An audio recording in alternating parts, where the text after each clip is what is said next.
I just wanted to do a short-ish video about raised beds. I've been using raised beds such as these right around me for pretty much kind of my entire adult gardening life. And there's a lot of pros and a lot of cons to raised beds. And I'm going to kind of ignore some of the aspects in this little brief video, such as accessibility and things like that.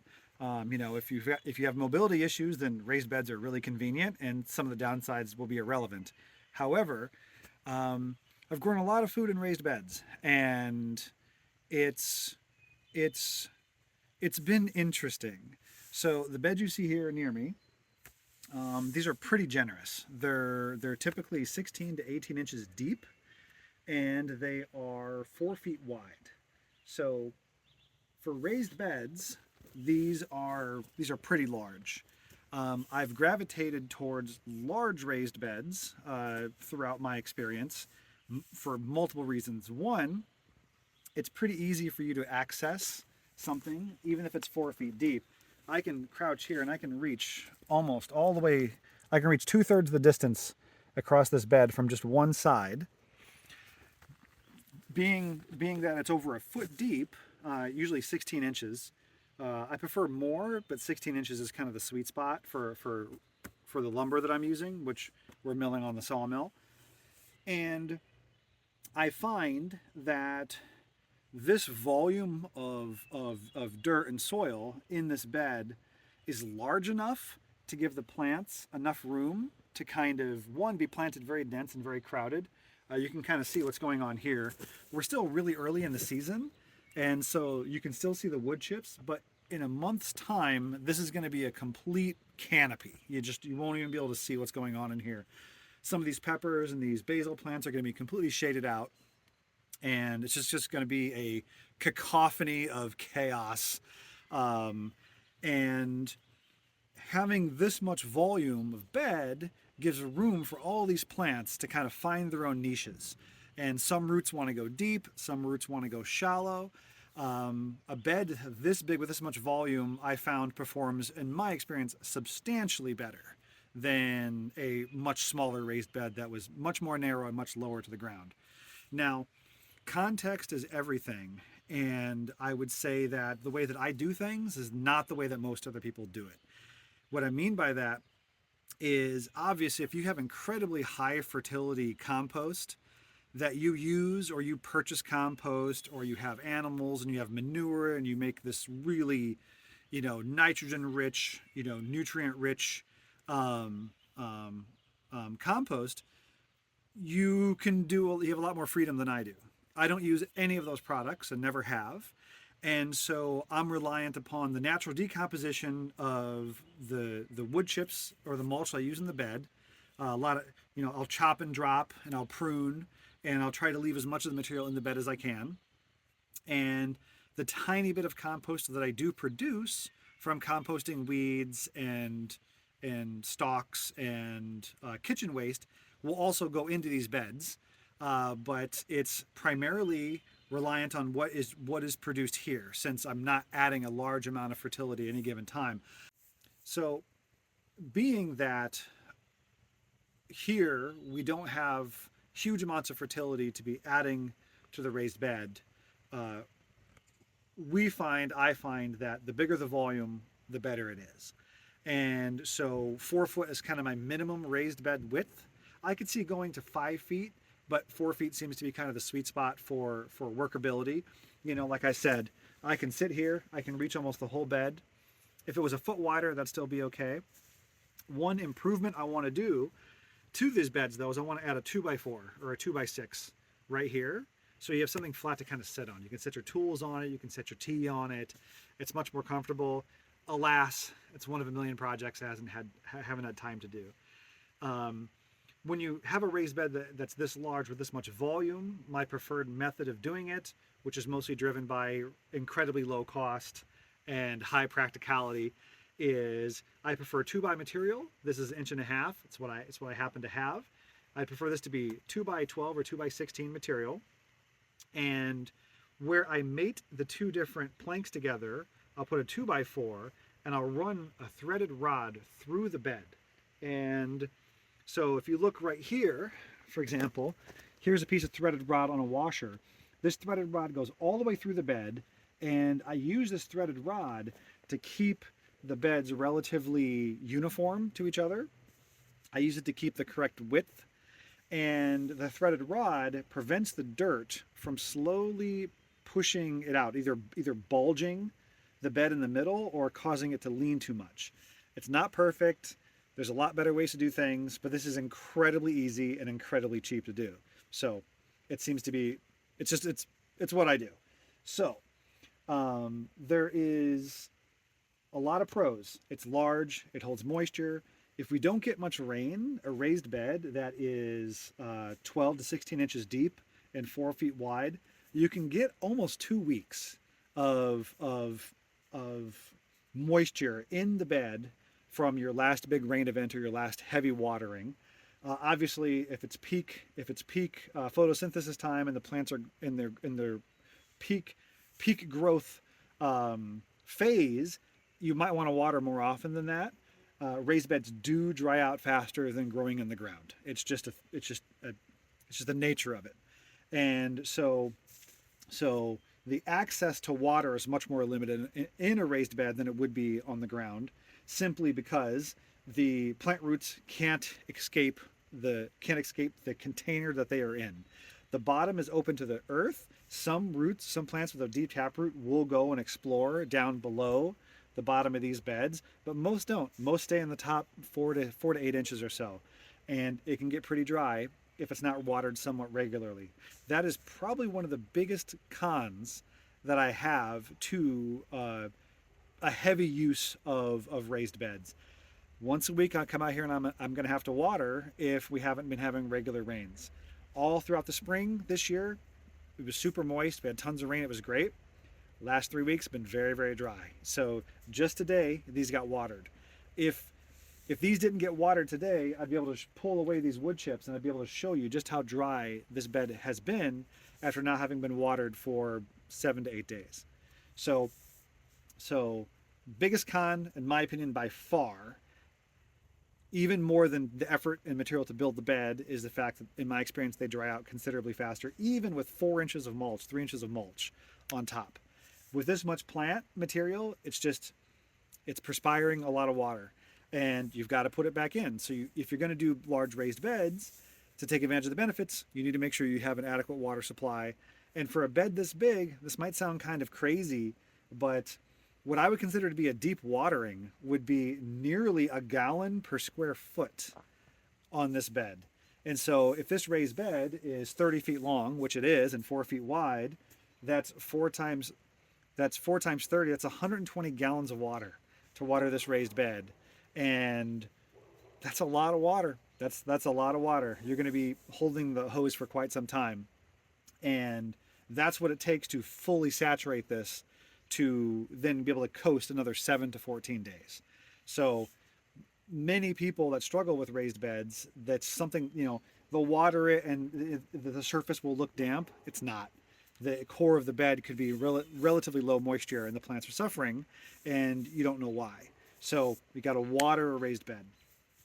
One of the biggest pros of a raised bed is that the earth is dumped into it. I use my tractor to dump the earth into this, and you can also, shovel the dirt in with a wheelbarrow, but that would take a long time because this is a huge volume of dirt inside of a bed this big.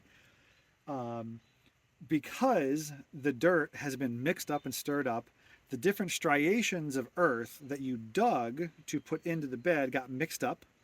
Whereas you may have taken minerals that were lower down below the surface of the ground and mixed them with the humus layer or the duff from if it's forest soils or whatever. It gets kind of mixed up, and that seems to be really pleasing to the plants. They like having access to this kind of mixture of different soils.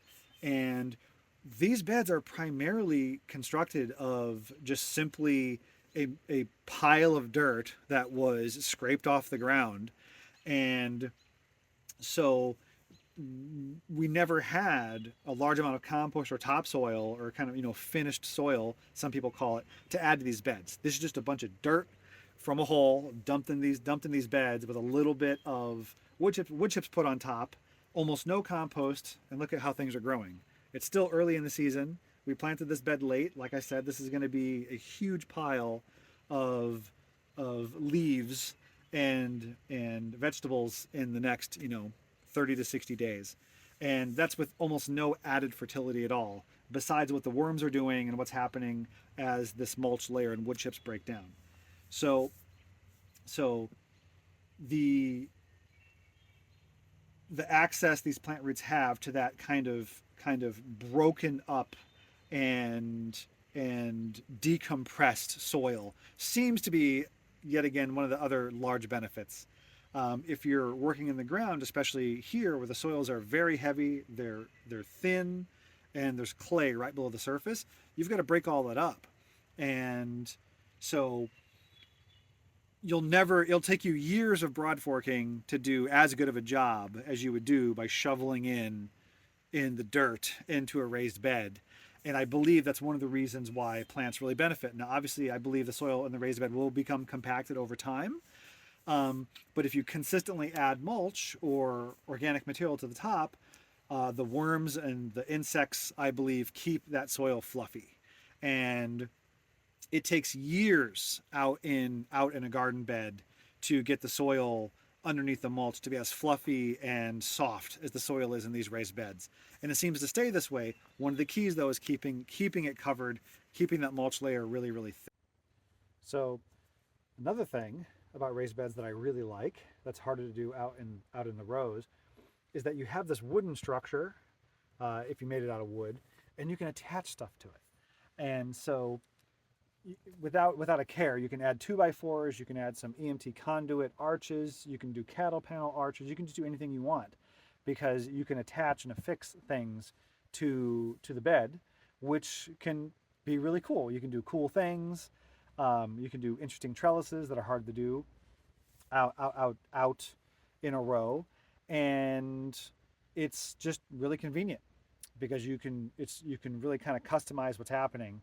And in the past, I've even taken material and used it to make rows, so that way I knew where to plant, to kind of segment different things. Oh wow, look at this! I got distracted by this radish, which now I want to eat later. It's almost a little too big.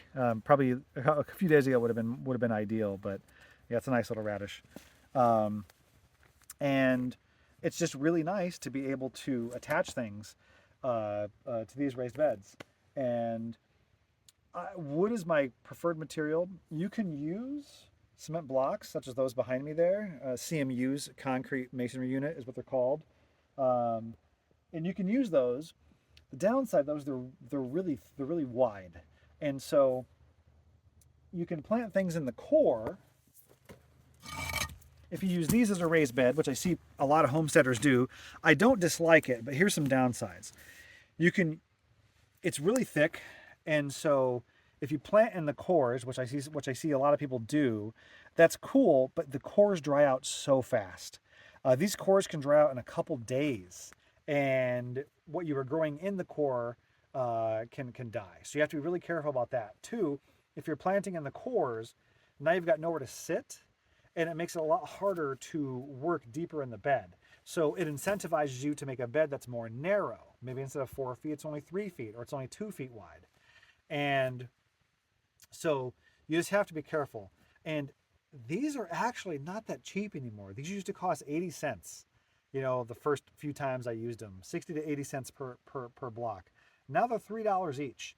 So if you add up the amount of these that you need to mimic this board, this is a 1.5 by 16 inch board, and you can't go buy this at the regular hardware store, but you can buy it at your local sawmill. And if you're fortunate enough to live somewhere in the eastern half of the United States, I bet there's some Amish or Mennonites around, and they've got sawmills. And they will make this for you all day for a price that you'd be shocked to find out how affordable it is. So always check out your local sawmill. And one advantage to the concrete block is that they'll last literally the rest of your life if you don't get ice pockets building up in them and them freezing and cracking, which can happen, but it's rare. But it's not as easy to use, and they're not very cheap anymore. Now they they're modular, so you're capable of kind of stacking them up and building whatever geometry that you want. I see a lot of people use CMUs to make geometric shapes, or horseshoes, or U-shaped or C-shaped raised beds. You can do it with wood, but you can also do it with these.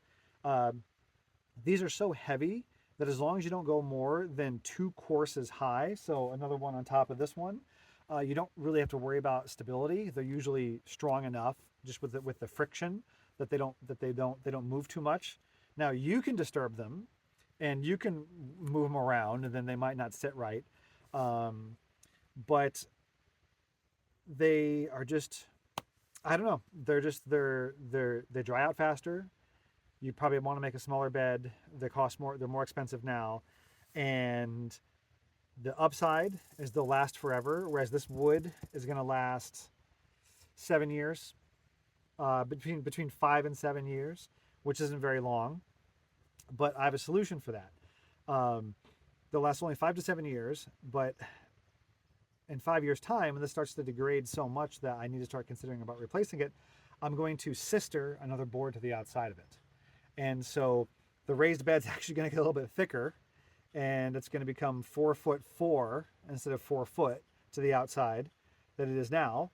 And this wood is going to continue decomposing and slowly feeding what's happening, the life that's happening inside the bed, and the microbes and the fungus and the plants themselves that are going to be taking advantage of all that wood being digested. So you can't do that forever before your walkways get small, but when we start talking about problems that won't manifest for 15 years, I'm not worried about it. So 15 years time, who knows what will be happening around here. So I'm not worried about that. I find that wood can typically give you 5 to 7 years, which I find to be typically in excess of the time that I want the raised bed context to begin with. So now I'm going to go out to the rows and discuss those briefly before I wrap this up. All right, so here I am in one of the garden rows. There's 8 rows here where I'm at, and they're each about 50 feet long, which is pretty small, but it takes a long time to slowly increase your garden, and every year rows get added, and we add more rows, they get a little longer. So this context is very specific to how I do things here. You can see all this clover everywhere. I've done several videos now on how I use clover cover as a fertilizer grown in place, also a weed suppressant, and kind of a self-maintaining pathway. The clover has gone to seed, and you can see here that the seed pods have dried out, and the clover is dying back. And the clover is dying back right as the plants begin to grow and want that extra sunlight. After the plants have germinated and sprouted, right about when the clover starts to die back, the plants start taking off. It's a really nice little synergy here. So I talked quite a bit about raised beds and most of the advantages and the disadvantages of them. And while thinking about what I was going to talk about here, I've come to the conclusion that while I love raised beds, and I'll hope to always have them, I'm still majority interested in doing the majority of my food growing in in-ground rows.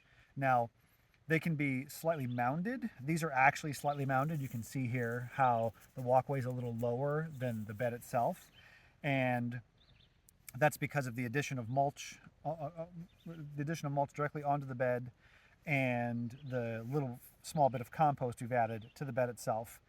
But over time, the beds should be relatively level. You can continue adding material in the future to kind of keep your rows a little bit mounded. There's pros and cons to that, but let's just assume that everything's flat. So one of the biggest advantages of growing in rows like this is that it's simple. What I mean by that, I didn't have to build anything. I didn't have to bring any material here, buy fasteners, make sure the drill batteries are charged. You just have a piece of ground and you're going to grow something. So it's very cheap, obviously. It's basically free, but it's high labor. How I mentioned before, when you shovel or dump with a tractor dirt into a raised bed, it breaks that dirt up, it becomes very loose, and the plant roots can really exploit that environment to grow really well. Here, in the forest, the forest lands that I'm sitting on, it's very heavy clay, very close to the surface. So here we have to manually break up that compaction. And the tool that you would typically use would be a broad fork. This is our broad fork, and it's an amazing tool. It's a Meadow Creature brand. I'm really impressed with the quality of it. And so hopefully Meadow Creature is doing well, because this is a really nice broad fork. And the purpose of this tool, there's a million videos about broad forks, is these spikes get thrust into the ground, and then you rock the tool back and forth and you kind of break up that heavy clay. So in a raised bed, you don't have to do this because the act of filling the bed did this for you. Here, I have to do this quite a bit. And the broad fork is a tool that I have learned to respect more and more and more over time. At my last homestead, I used to broad fork with just a big garden fork. And after using this for some time here, the garden fork was very inferior compared to what this can do. And you can rely on plants to break up your soil too. Here's sunflowers. These have been known to help break up those heavy clays. Other plants can do the same thing. But for the most part, you need to put in human labor, and some people cultivate. Cultivating is okay.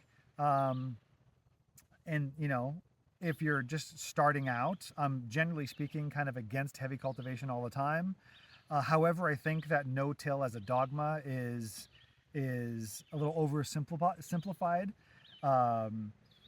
So you've got to break up that compaction. Broad fork does really well, but you need to do it every season for a few years if you really want to loosen that soil. So this is one of the major downsides of being in a row, is having to broad fork to break up the ground. One of the other disadvantages is that you have to be on the ground. If I'm weeding, if I'm going to pull some of these weeds out, I got to get down on my hands and knees, or I have to stand up straight with a very sharp hoe or small cultivator and kind of weed by hand. And I think that's a really good way of doing it. But that is kind of against my overall philosophy of, I just want to grow so many plants that weeds don't have anywhere to live, right? So really high residue is what you kind of see going on here. Just plants everywhere. This edamame is planted so thick, there's almost no weeds can get through this and get enough light. And the handful of weeds that can, I actually like. This right here is a native amaranth, and I think this tastes delicious. So this is actually a weed that I'm cultivating, and what few weeds exist in my growing space, weed being a very subjective term, I would like them to be plants I would like to eat, or they're doing some really beneficial thing for me. The amaranth, as I weed it out of the garden, I will eat it. So I'm actually allowing this amaranth to go to seed in this garden. I know people think that's crazy. I want the clover to go to seed, I want the amaranth to go to seed, and there's a handful of the purslane. I actually would like it to become a perennial weed in this context, because it becomes more food for me with less work, right? So it's a little harder to weed, but hopefully you don't have much weeds to deal with. And you have to break up that soil compaction. One of the biggest advantages is that they don't dry out as fast, because it's not a contained ecosystem or a contained volume of soil. The plant roots can go wherever they can find water, whether it be real deep or under the walkway where it's cooler and all this living pathway is. I find that in general, you can simply not water this at all. If we had a month of no rain, I would consider watering this, just because there is a little bit of exposed soil, and there's just a lot of plants planted here. However, a month with no rain is really rare. I've seen it, but it's pretty rare, thankfully. The raised beds, if it was that dry, would probably need to get watered 2 times a week at a gallon per square foot, which is a huge amount of water. And if you are on dug wells, or like the wells that I've dug for myself here, you don't have endless water. You've got enough, you're fine, you're comfortable, but putting 300 or 400 gallons of water every few days into your garden, that's a pretty big ask. So that's a major advantage to growing in these rows.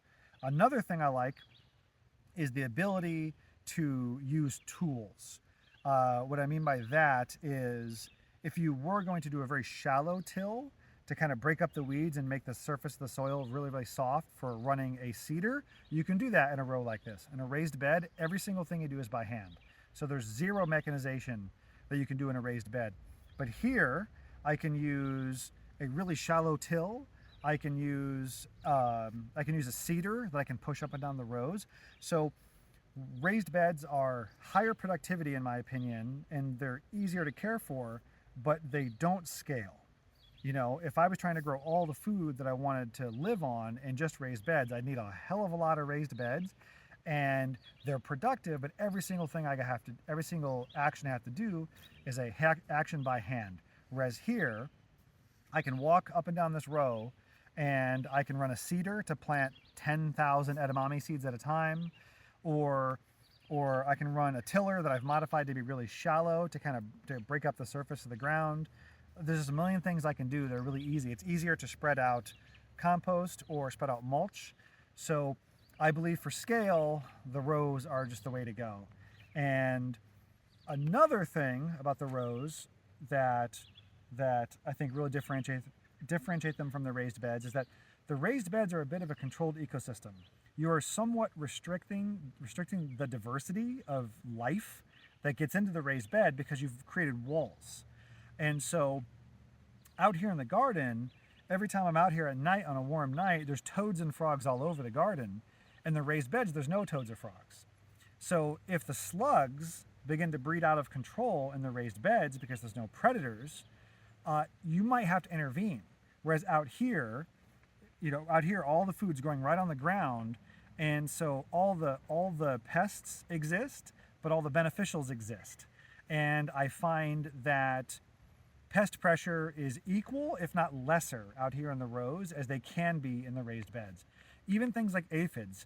Aphids are less of a problem in my context for me in the rows than they are in the raised beds. I don't know why. I don't know if there's just far fewer flowers nearby the plants for the beneficial wasps that also eat aphids to come in. I don't know. So overall, to kind of wrap this up, I would say that I'm probably 70-30, 70% row cover, 30% raised beds for what I think is my kind of optimal combination for my context. Obviously, if my situation changed or my access to materials changed or something like that, that might change things. But overall, I'm 70-30 to 80-20 rows versus raised beds. However, raised beds are really a joy. And so what I think is a good combination that works for me, that I would suggest people try, would be to use raised beds really close to your house, zone 0, and the raised beds are where your daily use food items are. So your herbs, your greens, that kind of thing. Put that stuff in the raised beds. Grow your bulk stuff, your staples, your edamame, your squash, your tomatoes. Grow those out in these rows. And yeah, I think that's a very brief but long-winded foray into my opinion on raised beds versus rows. I'm curious, what crops do you all find do really well in rows versus raised beds or vice versa? And what have been your experiences? I'll do the best I can to read and reply to every single response I get because I'm really curious. I really dork out on this stuff, and so I'm kind of glad that you were hanging out with me to do that.